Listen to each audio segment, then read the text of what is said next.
Kumusta? Ako nga pala si Cytric at tayo nga na naman ay nagbabalik para maglaro ng isang laro dito sa Roblox na ang pangalan ay Anime Defenders. Ayan. Nagtataka siguro kayo kung ba't meron na agad akong mga units. Nalaro ko na kasi to.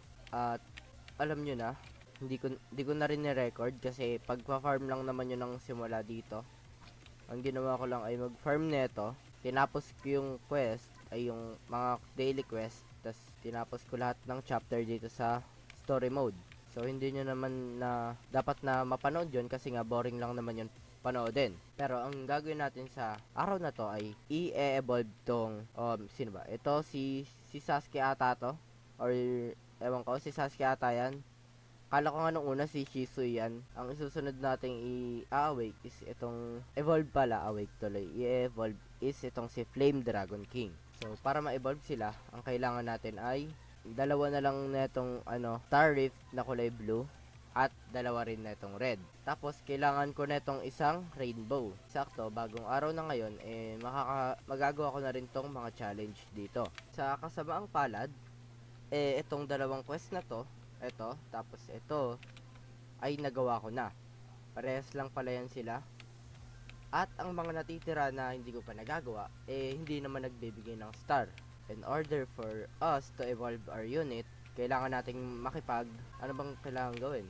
Makipag-trade daw. Ay na lang daw yung way para makakuha ng star dito sa game na to. Wala naman ako matitrade sa kanila, kaya sa tingin ko hindi rin ako makakapag-trade. Sa tingin ko na lang kailangan na lang natin tong antayin dahil ano na lang naman to, 13 minutes na lang mapapalitan na rin sila. Kailangan ko pa mag-antay ng 13 minutes. Habang nag-aantay ako na magpalit yung nasa challenges, nakasali ako dito sa raid. At hindi ko naman alam kung ano meron dito. Sa tingin ko parang katulad lang to nung Anime Adventure. Pero paikot, ba't paikot?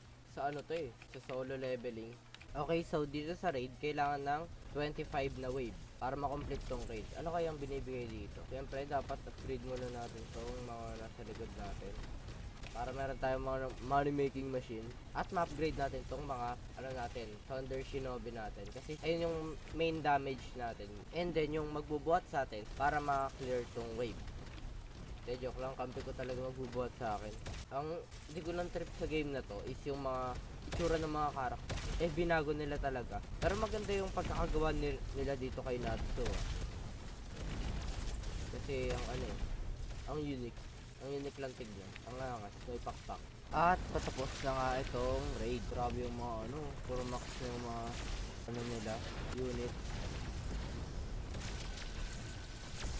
Matay na rin yan. Tapos na natin tong raid. At ang nakuha natin ay itong pag-exchange. Pinapang-exchange dun sa diba? Kanina nakita ako sa may raid shop. Yung nakuha natin ata dito yung pinapang-exchange para makapagkuha na itong frostbind. Saan ba itong frostbind? Ngayon nga nakapag-gather na tayo ng mga materials para makuha itong pang-evolve dito kay Sasuke. Kasi kailangan niya ng ito yung kailangan nyo, yung Shadow Eye. Nakita ko ba yun ng tama? Kailangan ng dalawang Shadow Eye. Na to, ayun na ito kasi magpakuha Kasi yung recording na pinapanood nyo kanina nung nakaraan pa yon 2 days ago ata. Ayun. Kasi hindi ko pa rin to nakacraft. Pero makakapag-craft na tayo ng isa.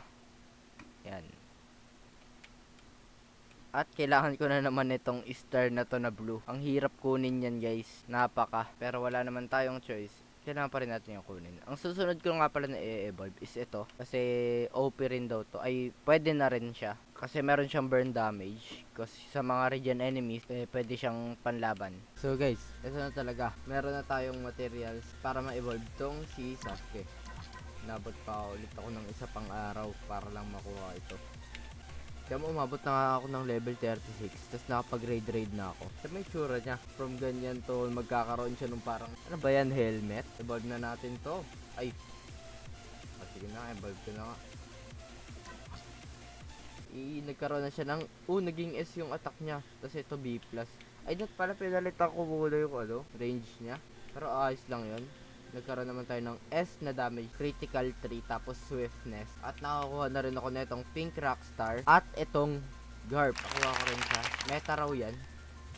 Kasi itong dalawa, meta rin. Nakakuha ko dito ng precision, tapos hunter. Bakit sa bloomer pa napunta? Bakit kay Bulma pa yung precision? Pwede naman napunta na lang dito. Dito. Sayang, pero okay lang.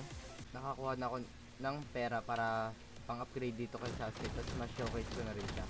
Benta ko lang to si Garp, at ang placement niya ay, sa placement pa lang siya ay meron ng damage na 1,000. Sa kanyang second upgrade, siya ay nagkakaroon ng 3,239 damage, 5.5 seconds cooldown, at 16.8 range.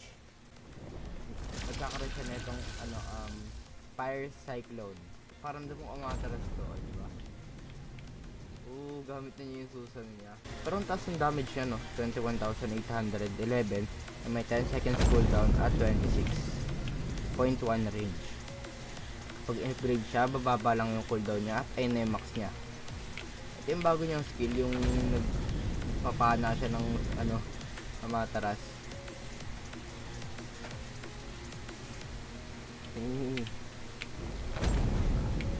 Isang katitin niya. Hindi ko lang alam kung hanggang saan tatagal to. Pero grabe talaga yung tatagal nito kasi meron siyang 23. Sa tingin ko aabot siya ng wave 50. Aabot siya ng wave 50. Tapos meron pa rin itong support na mag-a-add sa kanya ng damage. So marami nang nangyari sa video na to, kaya dito ko natatapusin. At salamat sa panonood. See you guys next time. Bye bye.